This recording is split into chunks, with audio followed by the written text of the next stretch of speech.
Many of us are now switching to the turbo trainer or something like a watt bike. Obviously, colder, wetter, harder to get good training sessions in on the bike. So naturally, we want to make use of the work we do indoors to heighten the quality of our training.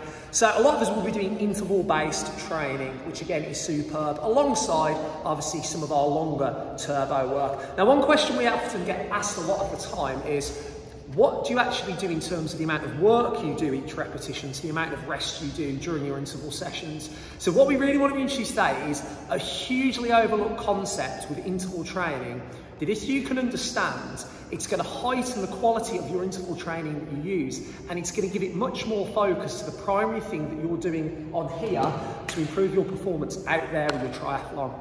Fundamentally, there are two different elements in terms of your aerobic fitness that we can improve via your interval training.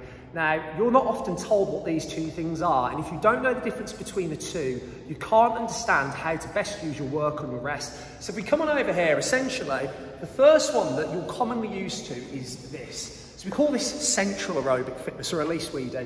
And this is about the delivery of oxygen from your lungs and your heart down to your muscles. Classic aerobic fitness.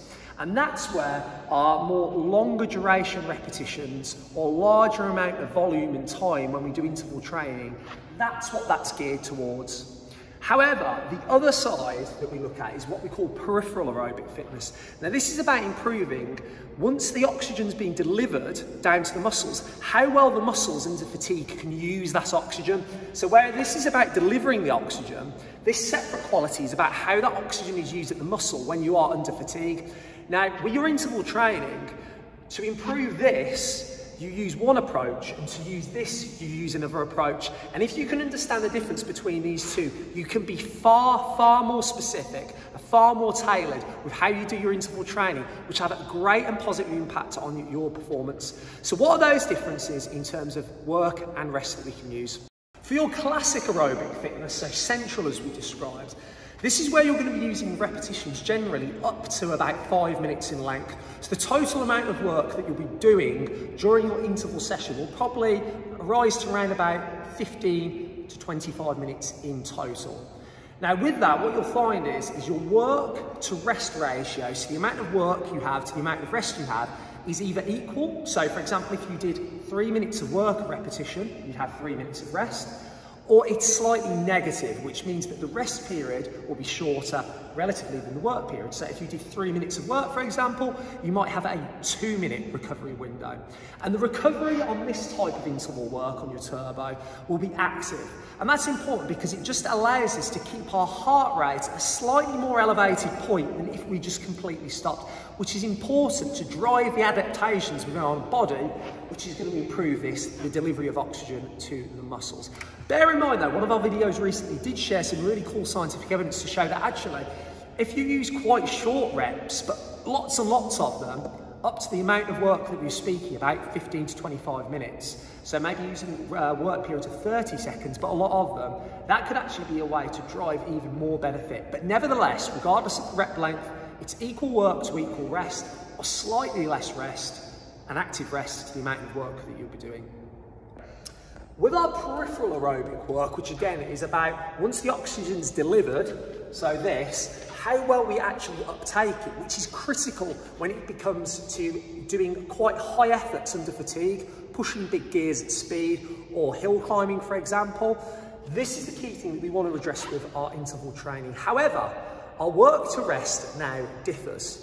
So with this, instead of having first of all active rest periods, we want to go to having completely static rest periods. Why? Because this is all about intensity, where this is more about volume. Intensity still matters, but it's more about volume. This is more about intensity. And to provide the greatest intensity possible on your reps, static rest will be the best thing, because essentially this isn't so much about heart rate in comparison to this. Now, in terms of what you actually do in terms of the rest period, this is where our rest periods will start to go a bit positive. So first of all, your repetition lengths will be below a minute, so no longer than a minute, but they could go right down to, let's say, below 20 seconds. So if we're doing, say, for example, let's say 30, 40 second repetitions for this side of stuff, Our work to rest ratio might be 1 piece of work to 1.5 pieces of rest. So in other words, if we did 30 seconds of work, our repetition rest period would be around about 45 seconds of rest. So it's what we call a positive rest.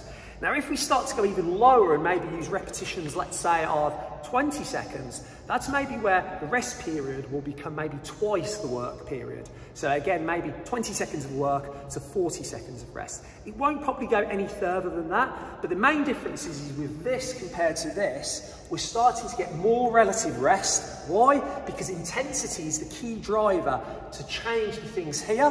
Utilisation of the oxygen at the muscle, so things to do like your enzymes and how the capillaries around your muscles adapt. Whereas on here, this is all about, if you think about the delivery of the oxygen from your heart and from your lungs as it pumps on out to the muscles themselves. So things like VO2 max, classic example.